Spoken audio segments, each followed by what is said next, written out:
Guys, നമുക്കിന്ന് വീണ്ടും എൻ്റെ ഒരു വാട്ടർ ഈറ്റിൻ്റെ ഡേ കണ്ടാലോ. നമുക്കിന്ന് ബ്രേക്ക്ഫാസ്റ്റിന് പുട്ടും സോയാബീൻ കറി ആയിരുന്നു. കൂടെ വെള്ളം കേട്ടോ ഞാൻ കുടിച്ചിട്ടുണ്ടായിരുന്നത്.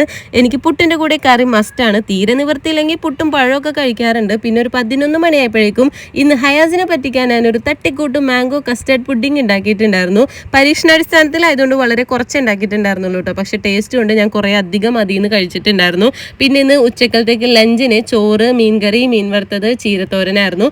ഞാൻ എന്ത് കഴിക്കാനിരുന്നാലും അതിന് തൊട്ട് മുന്നേ പിള്ളേരുടെ കാര്യം ശ്രദ്ധിക്കേണ്ടതുകൊണ്ട് ഇന്ന് ഞാനിപ്പോൾ ഇതിന്റെ ഇടയിൽ കൂടെയാണ് കേട്ടോ അവർക്കും കൂടി വാരി കൊടുത്തിട്ടുണ്ടായിരുന്നത്. അതാകുമ്പോൾ ഹയാസ് കഴിക്കാൻ വരുന്നത് കണ്ടിട്ട് ഹംനെ വന്ന് ഓരോ വായ അങ്ങ് വെച്ചിട്ട് പോക്കോളും. പിന്നെ ഇന്ന് വൈകിട്ട് കട്ടൻ ചായയുടെ കൂടെ നമുക്ക് നെയ്യപ്പം ആയിരുന്നു. അപ്പൊ ചായയും നെയ്യപ്പവും കൂട്ടി കഴിച്ചു. അതിന്റെ പുറകെ കുറച്ച് പപ്പായയും കഴിച്ചിട്ടുണ്ടായിരുന്നു. രാത്രി നൈറ്റ് ഡ്രൈവ് എന്നും പറഞ്ഞ് വീട്ടിൽ നിന്ന് ഇറങ്ങി നേരെ ജ്യൂസിൽ വന്ന് ഒരു tender cashew, royal falooda, chicken sandwich, kathi roll ഇത്രയും വാങ്ങി എല്ലാവരും കൂടി ഷെയർ ചെയ്ത് കഴിച്ചു. ആ കാത്തി റോൾ മൊത്തത്തിൽ കൂടി അണ്ണാക്കിലേക്ക് ഇട്ടതാണ്. ഇപ്പൊ തൊണ്ടേ കുടുങ്ങി ചത്തേനെ. അവിടെ നിന്ന് ചെറായി ബീച്ചിൽ പോയി എല്ലാവരും കൂടി ഒരു ചായയും കൂടി കുടിച്ച് ഇന്നത്തെ ഈറ്റിംഗ് അവസാനിച്ചു.